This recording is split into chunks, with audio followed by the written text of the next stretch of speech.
जय हिंद, राम राम।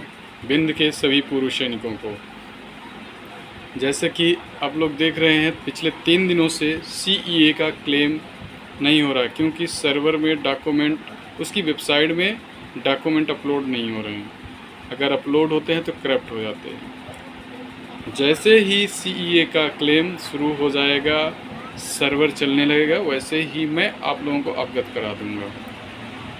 मैं पता तो चल गया था मेरे को, लेकिन मैं आप लोगों को इन्फॉर्म नहीं कर पाया, उसके लिए मैं क्षमा का प्रार्थी हूँ। साथ ही एक बहुत अच्छी योजना चलती है स्टेट गवर्नमेंट की,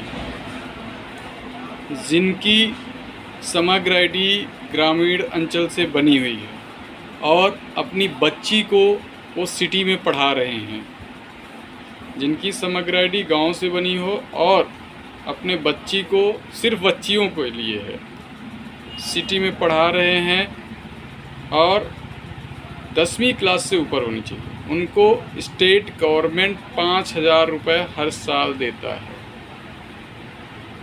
तो इस चीज़ की जानकारी ये एक्स-मैन के लिए ही नहीं, सभी के लिए है, इसलिए आप लोग इसमें फोकस करेंगे।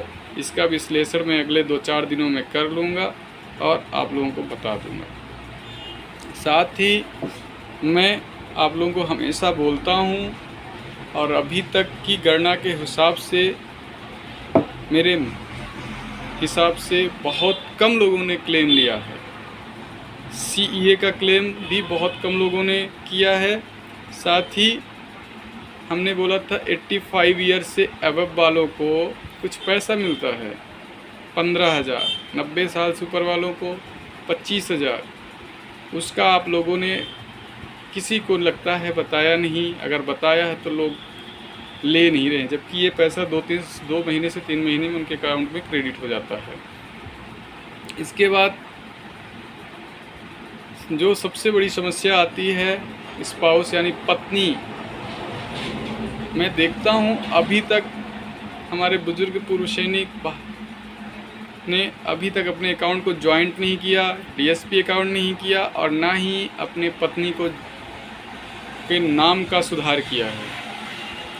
आपको सुधार करना ही पड़ेगा, इसलिए आप लोग विशेष तौर पे ध्यान दें और अपनी पत्नी का PPO के हिसाब से डेट ऑफ बर्थ और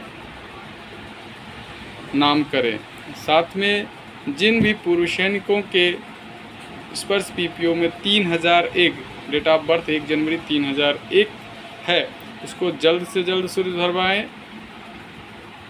अगर किस नहीं हो रहा है तो मैं करूंगा, मेरे पास लाइएगा, क्योंकि 3001 जिनका date of birth auto generate में हुआ है, उसके लिए भी ऑप्शन आया हुआ है। इसके बाद सबसे महत्वपूर्ण बात यह है कि जो भी पुराने पूर्व सैनिक हैं, ज़्यादातर लोग सिपाही रैंक में रिटायर हुए हैं, 17 साल सर्विस के, उनकी बेसिक पे 20,107 रुपये होना ही चाहिए। उससे कम है तो गलत है।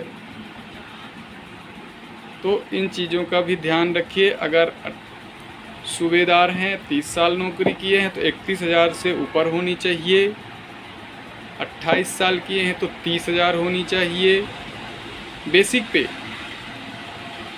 इनकम टैक्स का काम शुरू हो गया है, आप लोग करा सकते हैं। जिसका टैक्स कटा है वो भी, जिसका नहीं कटा है वो भी ज़रूर ITR फाइल करें। कोई ज़्यादा चार्ज नहीं है, मैं भी ITR फाइल कर रहा हूं, इसलिए मैं बता रहा हूं क्योंकि आप लोग सब लोग करें। जिनका 9,000 से ज़्यादा बेसिक पे है वो सभी ITR फाइल करें। बस आज के लिए इतना बहुत है। जय हिंद, राम राम। बिंद के सभी शेरों को।